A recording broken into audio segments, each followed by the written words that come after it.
दुआओं को लेकर के। जापान में हम 2 दिन बाद पहुंचे। वैसे इनकी पूरे हफ्ता रिट्रीट छुट्टी होती थी 4 दिन की लगातार, इसलिए उन्होंने रिट्रीट प्रोग्राम रखा था सभी भाई बहनों।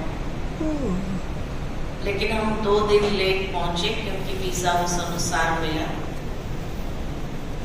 तो वहां जाने के बाद लास्ट के 2 दिन हमने भट्टी कराई, क्लास कराया और बहुत सुंदर, इतना खुशी में सभी बहनों ने जैसे जापानी डांस करके स्वागत भी किया सबको। इतना उमंग उत्साह आ गया था और बहुत अच्छा टोक्यो में वहाँ कारोबार रही। जब हम जा रहे थे तो मैं उत्तराखंड गई थी। उत्तराखंड में गीता के भगवान का कार्यक्रम था, तो वहां पर एक IAS ऑफिसर आए थे। तो उसने कहा मैं माउंट आबू आना चाहता हूँ, आप कब रहेंगे? तो मैं उस अनुसार अपना प्रोग्राम बनाऊंगा। तो मैंने कहा अभी तो मैं जा रही हूँ, जापान जा रही हूँ। तो उसने कहा अरे जापान जा रहे हो तो मेरे 2 मित्र हैं वहां पर, मैं उनको फोन करूंगा, आप कहाँ रहने वाले हैं? मैंने कहा आप फोन नंबर उनको दे देना हमारा, तो कांटेक्ट करते हुए वो आएंगे। तो वो दोनों भाई खास मिलने के लिए आए। दोनों भाई ये हिंदू महासभा के साथ जुड़े हुए थे।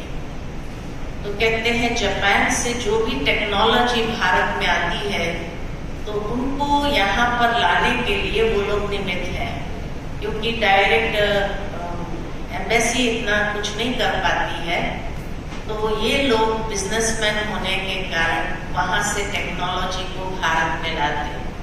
तो उन दोनों की सेवा बहुत अच्छी रही। उनको एक भाई को तो ब्रेकफास्ट पर बुलाया, एक भाई को शाम के भोजन पर बुलाया था।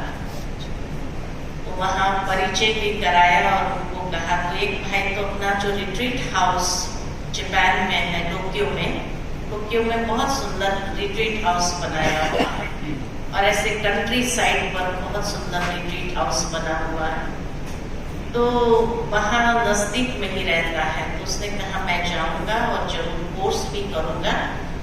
और सारे इंडियंस मेरे कांटेक्ट में रहते हैं क्योंकि बहुत कनेक्टेड है इंडियंस वहाँ पर उनके, क्योंकि सबको मदद करते हैं।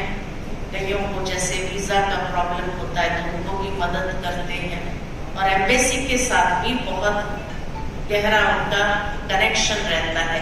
कोई भी कार्यक्रम करना होता है तो एम्बेसी के साथ मिल करके करते हैं। फिर उसके बाद एम्बेसी वाले को भी, हाई कमीशन को भी मिलना हुआ। तो वो अभी जा रहे हैं, उनका टेन्योर पूरा हो रहा है, तो वो जाने वाले थे। उसने कहा अभी जहाँ जाऊंगा मैं वहां पर भी ब्रह्मा कुमारी को जरूर मिलूंगा। और वहाँ जमैका जो देश है जहाँ अपनी चित्रा बहन, ये चिड़िया बहन रहती है, तो हमने उनको कहा आप जरूर जाना, वहाँ हमारी बहन बहुत अच्छी है। उसने कहा मैं जरूर जाऊंगा और वहाँ की बहनों से भी मैं जरूर मिलूंगा।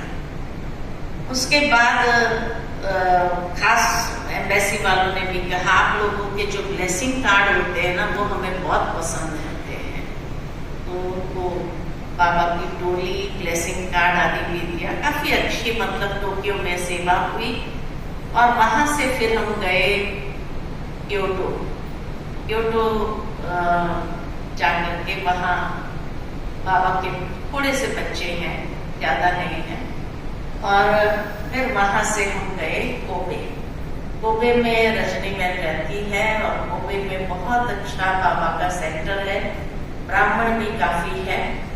और उनसे 2 दिन विशेष भट्टी कराई और रिट्रीट प्रोग्राम रहा। काफी अच्छा समाचार वहाँ का भी रहा। फिर वहां से हम गए हिरोशिमा। तो हिरोशिमा का म्यूजियम जो बना हुआ है वहाँ खाली 2 ब्राह्मण हैं एक भाई इंडिया से गया हुआ है जो वहाँ हिल्टन हॉलिडे इन होटल में मैनेजर है, और दूसरा एक बहन है।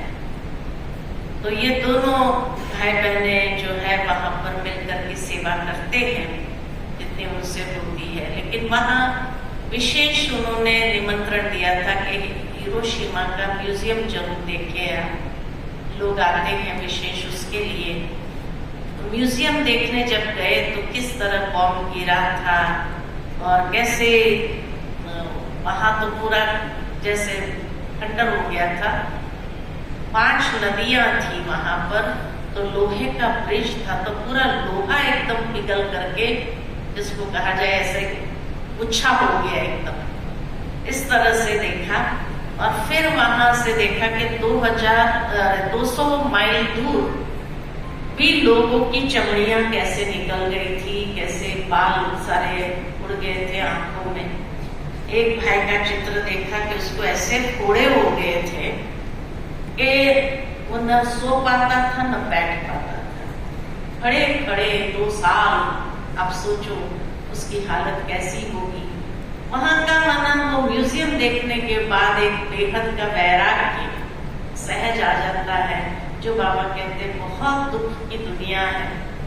फिर हमने पूछा कि भाई उन्होंने हिरोशिमा क्यों चुना बम डालने के लिए, हिरोशिमा को क्यों चुना था, छोटा सा शहर था। तो कहा नहीं, उस समय राजधानी कोबे थी, तो उनको कोबे पर बम डालना था, बहुत भारी नुकसान करना था। लेकिन ड्रामा देखो कैसा होता है। तो कोबे पर जाने के लिए फ्लाइट में फ्यूल खत्म होने आया था। तो उस व्यक्ति ने सोचा, जो फ्लाइट चला रहा था, कि कोबे तक तो पहुंच नहीं पाऊंगा और फ्यूल भी खत्म हो गया तो मैं वापस रिटर्न भी नहीं हो पाऊंगा, तो इसीलिए अभी जहां है वहीं डालो। तो देखा कि हिरोशिमा नीचे था, छोटा सा शहर था, कोई इतना बड़ा नहीं था, लेकिन उसने वहां पर डाल दिया बम को, और डाल करके वो वापस चला गया। तो इसीलिए कहा कि इन्होंने ये जगह चुनी थी। तो ये जापान के सारे सेक्टर्स को, फिर उसके बाद ओसाका में जाकर के, तो ओसाका में जापान की टेक्नोलॉजी हर बात में बहुत आगे होती है। तो हमने वहाँ पर एक रेलवे पास निकाल दिया था, तो बुलेट ट्रेन में हम टोक्यो से जब गए वहाँ पर कोबे में, और कोबे से ओसाका गए, जहाँ से हमको फ्लाइट लेकर के फिलीपींस आना था। तो सारा समुद्र को सुखा करके उन्होंने पूरा एयरपोर्ट बनाया है। तो जब प्लेन लैंड होता है तो ऐसे लगता है कि जैसे पानी में उतर रहे हैं। चारों तरफ पानी है और बीच में जो जाना होता है एयरपोर्ट पर भी, वो भी समुद्र जैसे क्रॉस करके जाना होता है। तो ऐसा लगता है गलत, और कहते हैं हर साल वो नीचे धंसता जा रहा है वो एयरपोर्ट। तो हर साल ये लोग 3 सेंटीमीटर की प्लेट डालते हैं, पूरी प्लेट डाल करके उसको ऊपर करते हैं। और जब सुनामी आया था तो पूरा एयरपोर्ट 3 महीना बंद रहा, वहां पर इतना पानी अंदर भर गया था। लेकिन जापानी लोगों की जैसे हिम्मत कहो या उनके अंदर जो शक्ति है, कभी हार नहीं मानते हैं। कहा नीचे धंसता है, हर साल वो प्लेट डाल देते हैं और फिर उसको ऊपर करते। कैसे डालते हैं ये भी एक वंडरफुल समझने वाली बात होती है। तो ये था जापान का, फिर बाद में तो फिलीपींस और हांगकांग का। अब आपको जो हो गया